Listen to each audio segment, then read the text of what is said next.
To Venezuela, where the President Nicolas Maduro has condemned the US decision to impose a blockade on all sanctioned oil tankers from Venezuela, calling it a grotesque threat.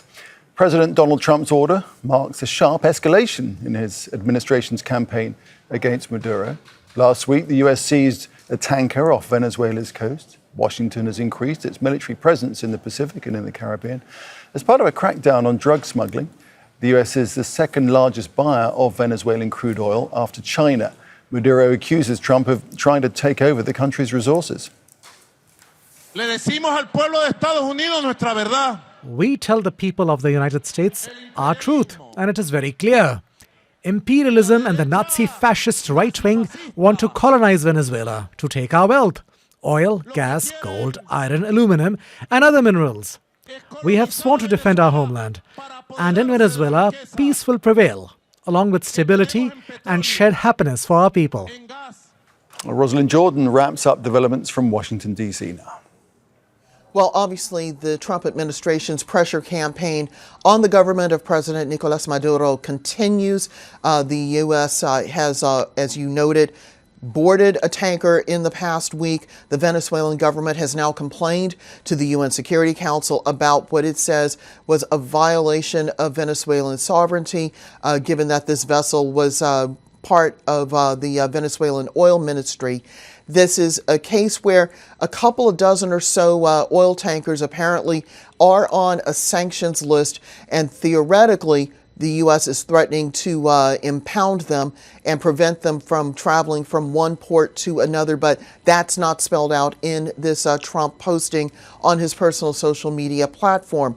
There's also the fact that even though Venezuela is heavily dependent upon its oil exports, only a small amount of that oil, less than 10%, actually comes to the United States. The bulk of Venezuelan oil sales are to China. And so this is going to raise, a more, complicated question. If the U.S. is going to be enforcing a sort of embargo now on Venezuelan oil imports, what does that mean for the relationship between the United States and China? There's also the question of the practicality. How do you actually enforce it? Yes, there is an aircraft carrier group, the USS Gerald Ford, in the Caribbean, Caribbean/Atlantic Ocean. But what about in the Pacific? Are there actual plans on hand to actually have the U.S. military enforce this embargo?